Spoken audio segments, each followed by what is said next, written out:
Good morning, everyone. I'm Nikki Stanzione. And I'm Kristen Van Dyke. And this is New Mexico style. I'm in my green. You know, when you do the weather, this is what other people don't understand. You can't really wear green or even shades of green because you disappear. Yep. Right? So Kristen obviously couldn't wear green today. I know. And when I did the weather, I didn't wear green either. So I don't have a lot of green. So thankfully, I went down to Old Town yesterday, and Trudy at Wild Rose gave me this beautiful green piece shirt. So now I feel like I can represent today. Right. Yeah. I know. And I can actually wear green. I don't have to worry about getting pinched because St. Patty's Day is not on a work day. Exactly. So, yay. So tomorrow. I'll have my green on tomorrow. Yeah, exactly. Now, did you know that last night on American Idol, remember you asked me yesterday what they were going to do because they got rid of Jermaine Johnson because of the criminal charges that were against him. So they ended up still doing the regular elimination, went down to the final 10. So now we know who's going on tour for the summer, and the only person who's not going that was represented, if you're watching the show, was Shannon. She's that really pretty, tall blonde whose dad used to be a baseball player. So that's who got eliminated last night if you missed out. So that's the story. That's your spoiler for the day. Now, here's another story that's interesting, and you'll appreciate this because you're from the South. Apparently, Americans are being called rude. What do you think?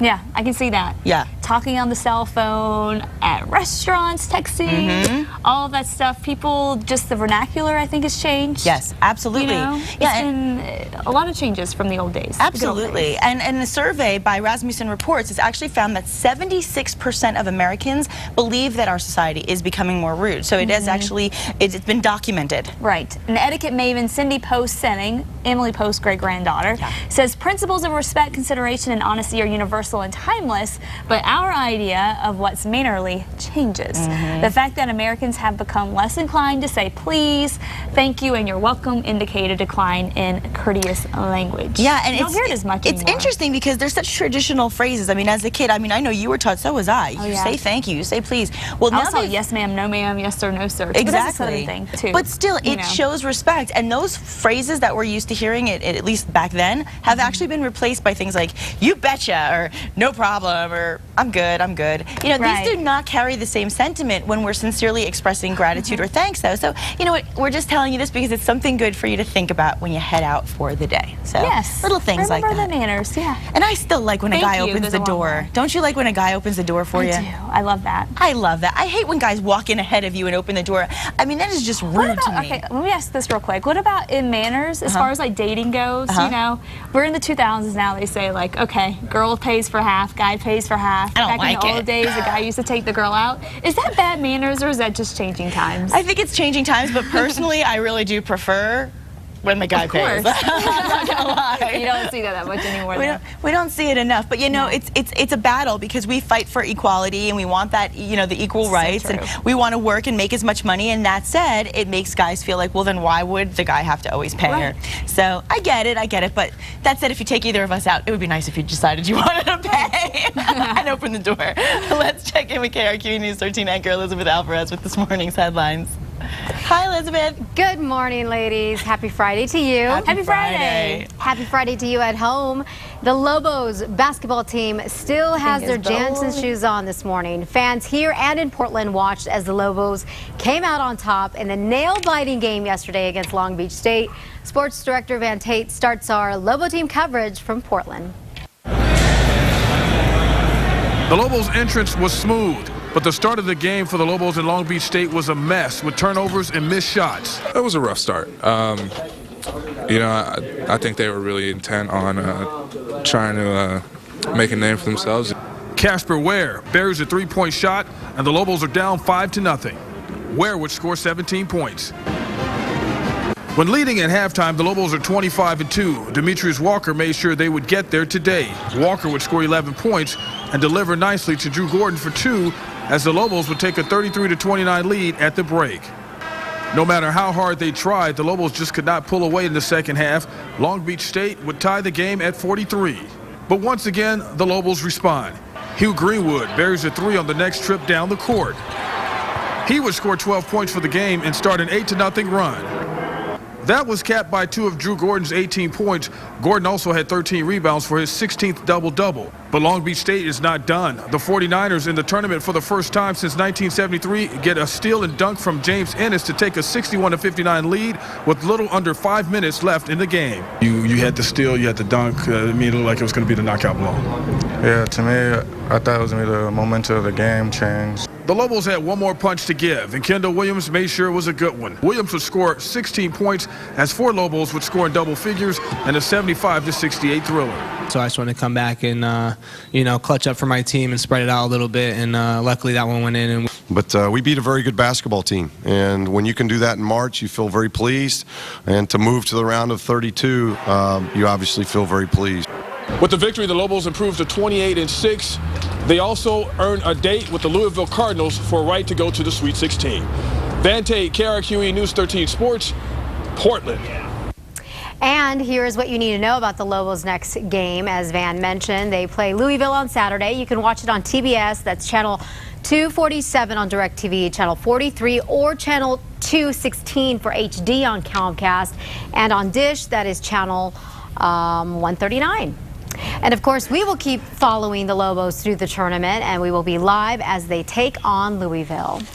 But for Aggie fans, sorry guys, it wasn't a great night at the Rose Garden. New Mexico State was playing catch-up for almost the whole game against Indiana. They ended up losing to the Hoosiers 79-66. In other news this morning, the 2 cousins accused of starting the largest wildfire in Arizona history plan to enter a plea deal in court.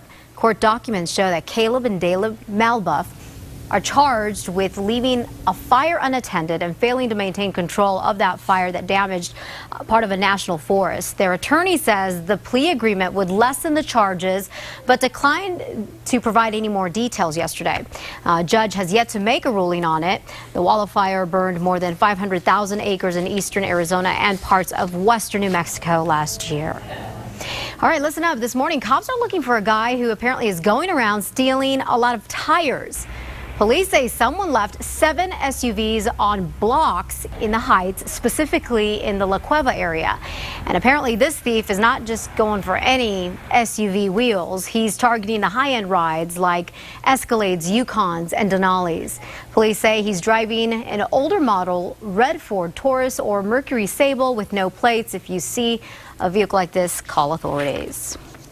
2 doctors are now challenging New Mexico's law against assisted suicide. Catherine Morris and Arup Mangali filed a lawsuit yesterday saying doctors should have the right to prescribe deadly drugs to terminally ill patients who want to end their lives.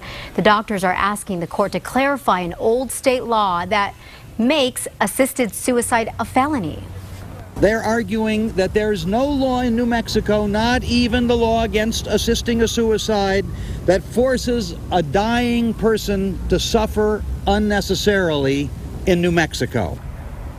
Now, if their lawsuit fails, the doctors and their supporters may even ask the legislature to change the laws. We'll, of course, follow this one closely and keep you posted as to what happens. And that wraps it up for your Friday morning headlines. Be sure to catch Matt Morrow, Kristen Van Dyke, and me every weekday morning on KRQE News 13 beginning at 4:30 a.m.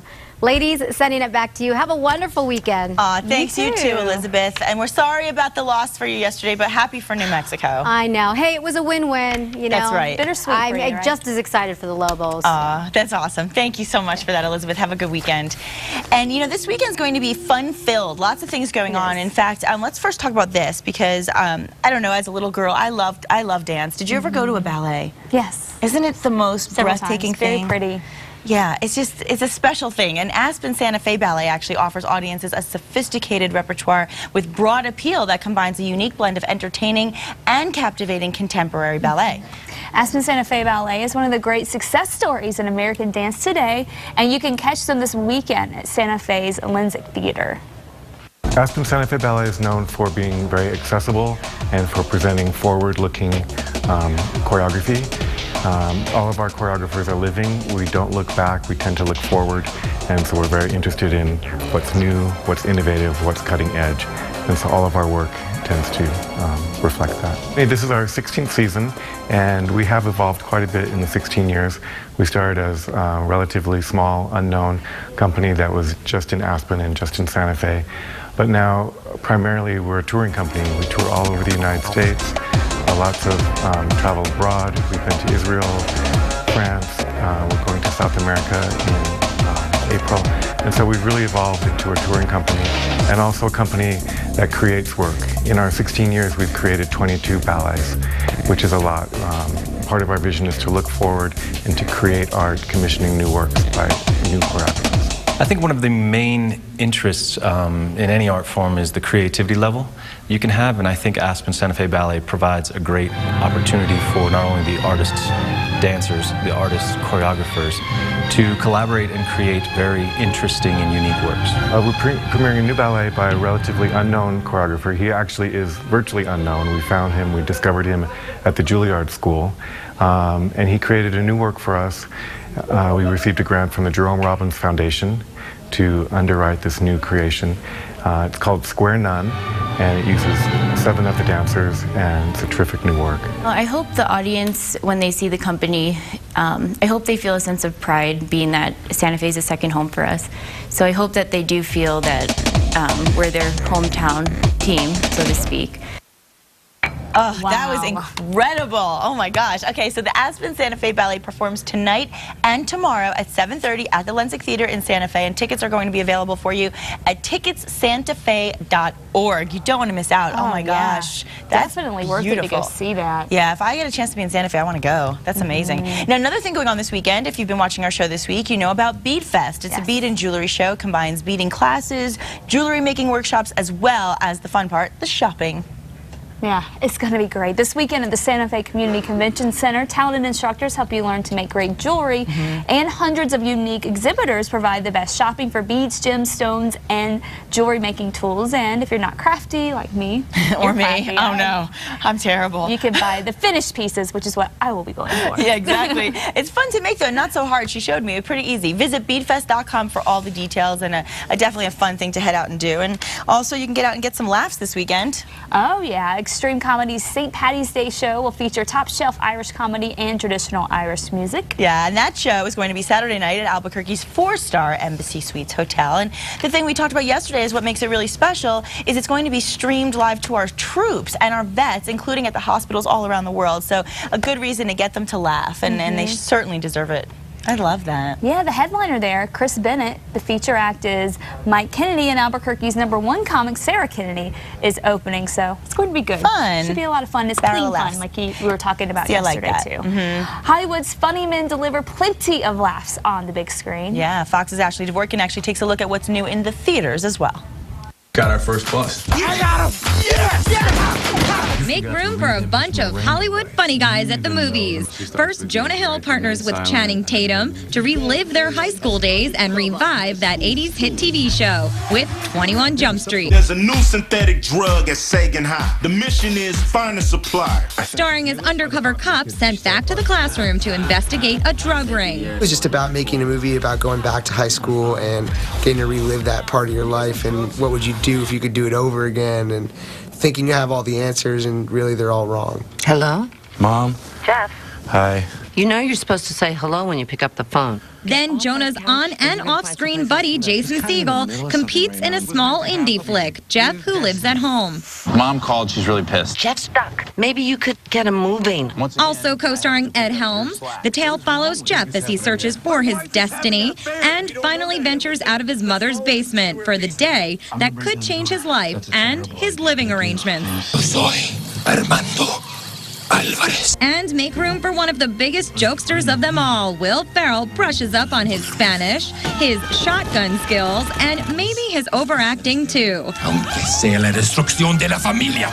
In Casa de mi Padre.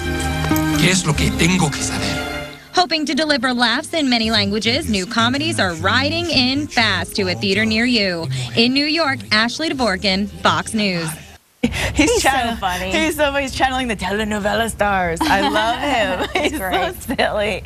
Well, it is going to be a good, maybe second half of the weekend for the movies, but the first half you want to be outside, right? Well, or even the first half. Today you want to be outside. Yeah. Tomorrow the winds are going to crank up again tomorrow afternoon, so if you're going to get out tomorrow, do it early before the winds kick in. Right now 42, just a little chilly out there. Beautiful start to the day. Last night's day, though, will be a windy, mild weekend. The winds really kicking up. Temperatures will drop a bit, but not by a whole lot. And then the showers, cold, and the wind move in for your Monday.